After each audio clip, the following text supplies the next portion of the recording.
जय हिंद दोस्तों, नमस्कार। कैसे हैं आप सब? आशा करता हूं आप लोग अच्छे होंगे।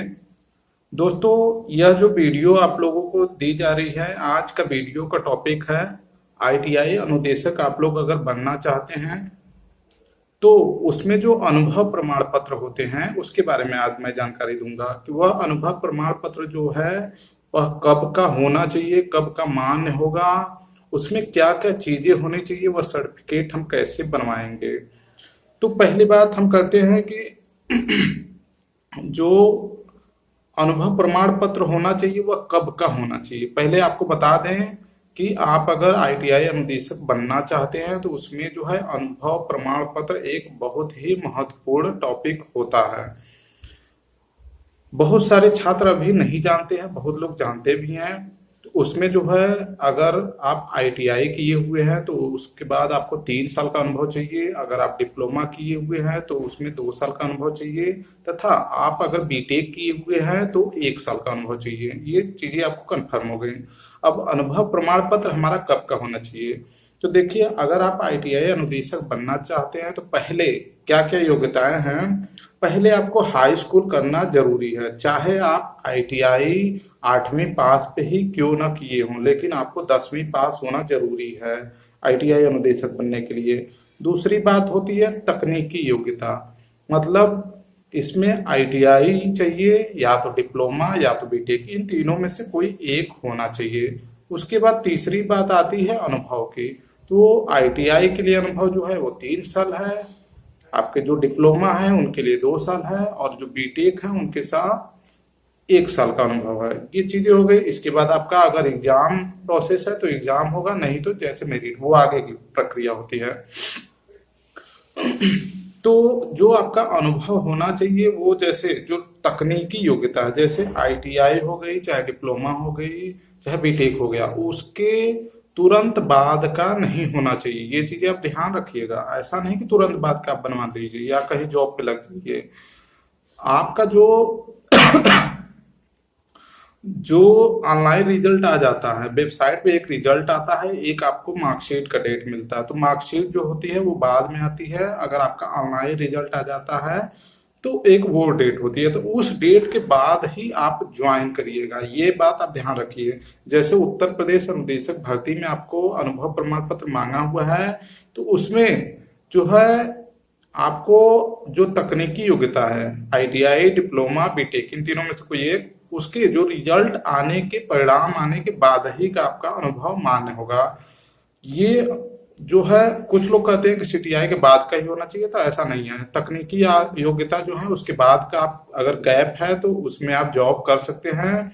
उसके बाद आप सीटीआई कर सकते हैं। सीटीआई के बाद भी अनुभव आप पूरा ले सकते हैं। या तो आप सीटीआई के बाद अनुभव लीजिए, या तो सीटीआई के पहले अगर गैप है तो आप अनुभव ले सकते हैं, लेकिन यह आईटीआई के बाद का ही अनुभव होना चाहिए। इसमें जो अनुभव मांगा जाता है आपसे, वो आपको 2 चीजें मांगते हैं। या तो एक तो टीचिंग होता है, टीचिंग का मतलब आईटीआई कॉलेज में आप या तो अनुदेशक के पद पे, ये ध्यान रखिएगा, अनुदेशक के पद पे कार्यरत हों, या तो आप अगर डिप्लोमा बीटेक हैं तो वो आप लैब अटेंडेंट, एक पोस्ट होती है, उसके रूप में आप जो ट्रेड से संबंधित है उसके रूप में आप कार्यरत हों। ये हो गई पद की बात। इसमें जो अनुभव प्रमाण पत्र उसमें मांगा हुआ है कि कैसा होना चाहिए, तो उसके बारे में हम बता देते हैं।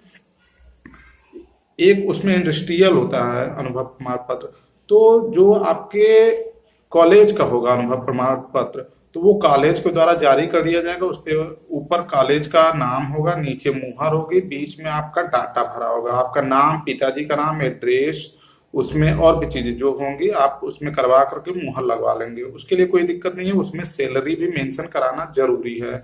बहुत छात्रों को यह समस्या आ रही है कि आईटीआई कॉलेज में वो तो पढ़ा लिए हैं लेकिन वहां से सैलरी उनको मेंशन नहीं कर रहे हैं, क्योंकि जो है सैलरी वो कम देते हैं, इसलिए सैलरी मेंशन नहीं करते हैं। तो देखिए, सैलरी का ये जो भर्ती है उसमें मांगा है कि सैलरी आपका मेंशन जरूर होना चाहिए। तो या तो आप सैलरी उसमें मेंशन करा लीजिए, या तो एक सैलरी स्लिप आती है, मतलब एक पर्ची जैसा आपको मिलता है कि आपको इतनी सैलरी दी जाती है, वो आप वहां से बनवा लीजिए। बात आती है जो रजिस्टर बनवाने की, जैसे आपके हरियाणा में मांगा हुआ है, तो आप वो चीजें वेरिफिकेशन में काम आती है। मतलब जब ये चीजें आयोग के द्वारा पूरी कर ली जाती है तो वो आयोग का काम होता है कि वो वहां पर वेरीफाई करता है कि आप सही में वहां जॉब किए हैं कि नहीं किए हैं, ये चीजें हैं। तो देखिए, जो आप इंडस्ट्रियल अनुभव प्रमाण पत्र अगर कभी बनवाते हैं या इस भर्ती के लिए बनवाते हैं तो उसमें क्या क्या मेंशन होना चाहिए।